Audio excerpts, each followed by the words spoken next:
इसके लिए मजबूत संगठन की आवश्यकता है।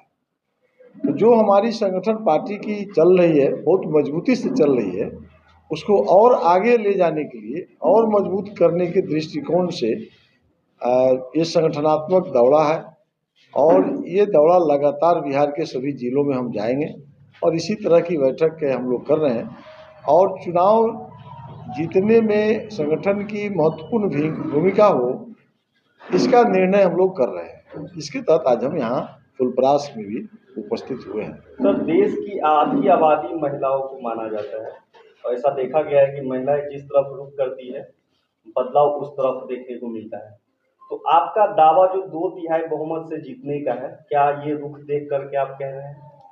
देखिए, निश्चित रूप से महिलाओं को भी देख के कह रहे हैं, लेकिन बुजुर्गों और नौजवानों की बड़े पैमाने तादाद हमारे साथ जुटी है। चूँकि जो नेता का विजन है पलायन को रोकना और रोजगार, ये बहुत तेजी से गाँवों के अंदर बात गई है। अपने अपने बच्चों की भविष्य के लिए इस बार प्रशांत जी कह रहे हैं कि आपको वोट देने की ज़रूरत है। तो जो हम लोग जो बनाए हैं मिशन कि पलायन रोकेंगे, सस्ते दर पर ऋण देंगे, किसानों के खेत में जो मजदूर काम कर रहे हैं उसका हम मजदूरी जो है मनरेगा से जोड़ देंगे। तो यह सब बात बहुत तेज़ी से गाँवों की तरफ पहुंची है और सरकार की जो नाकामी है, सरकार जहां कमज़ोर है, उसके 3 बिंदु को लेकर के हम हस्ताक्षर अभियान भी चला रहे हैं। तो जैसे जैसे हम गाँवों के अंदर हस्ताक्षर कराने के लिए हमारे साथी जा रहे हैं कि 50 लाख लोगों को 3-3 डिसमिल ज़मीन राज्य सरकार ने कहा था देने के लिए, जो नहीं दे सका, सरकार देने में विफल हो गई। 94 लाख लोगों को जातीय सर्वे, आर्थिक जनगणना, आर्थिक सर्वे जो हुई थी 2 साल पहले, तो मुख्यमंत्री जी ने कहा कि उसमें 94 लाख वैसा परिवार चिन्हित किया गया है जो गरीबी रेखा से नीचे है, रहने का छत नहीं है, उनको भोजन की भी बहुत किल्लत है। तो हम उनको 2-2 लाख रुपया देंगे, यानी 94 लाख लोगों को 2-2 लाख देंगे। एक पैसा भी नहीं दिया उन्होंने। सर्वे हो रहा है बिहार में और उस सर्वे में परिमार्जन के नाम पर, दाखिल खारिज के नाम पर वगैरह वगैरह बड़े पैमाने पर उसमें लूट मचा हुआ है कर्मचारी पदाधिकारियों के द्वारा।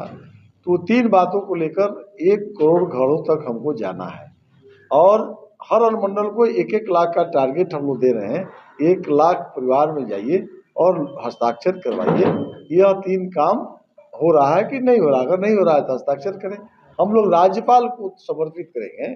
अगर राज्यपाल हमारी समय रहते बातों को नहीं सुनेंगे तो हम अंतिम सत्र जो चलेगा चुनाव से पहले, हम उस विधानसभा को घेराव करेंगे। तो इन सब बातों को गांव में गया है कि हम जो है बीमारी का इलाज भी बता रहे हैं कि कैसे होगा। हम सिर्फ बाकी जो नेता आए थे बिहार में पलायन को बंद कर देंगे, वो पलायन कैसे बंद करेंगे यह बात वो लोग नहीं बता रहा। हम दोनों बात बता रहे हैं। हम सरकार जहाँ बदहाली में पहुँचा दिया बिहार को, हम उसको भी गिना रहे हैं, लेकिन कैसे निकालेंगे वो भी प्रशांत जी बिहार बदलाव यात्रा पर निकले हुए 120 दिनों के लिए बहुत तेज़ी से वायुमंडल का निर्माण करने में प्रशांत जी सफल हुए हैं। हर व्यक्ति के जुबान पर बात पहुंच गई है। अब उसको हम संकलित करने के लिए निकले हुए हैं कि जो प्रशांत जी एक तरफ वायुमंडल को पूरा बनाए हैं, माहौल बनाए हैं कि हम युवाओं को, महिलाओं को, बुजुर्गों को, नौजवानों को सब चीज़ से सुसज्जित करेंगे। अब उस बातों को बूथ तक पहुंचाने की जवाबदेही, मतदाता बक्स में पहुंचाने की जवाबदेही तो संगठन की होती है। इसीलिए जिला, अनुमंडल, प्रखंड, पंचायत और बूथ स्तर तक की कमेटी को मजबूत करने के दृष्टिकोण से हमारी यह 60 दिन की संगठनात्मक यात्रा है, जिसके क्रम में आज आपके यहाँ फुलपरास में। सर, फुलपरास की धरती से क्या संदेश देना चाहेंगे? बिल्कुल, यहाँ से मेरा साफ साफ संदेश है अपने साथियों को और आम गांव गरीब किसान मजदूरों को, महिलाओं को, बुजुर्गों को, नौजवानों को कि इस बार जन सुराज 2/3 बहुमत से सरकार बना रही है।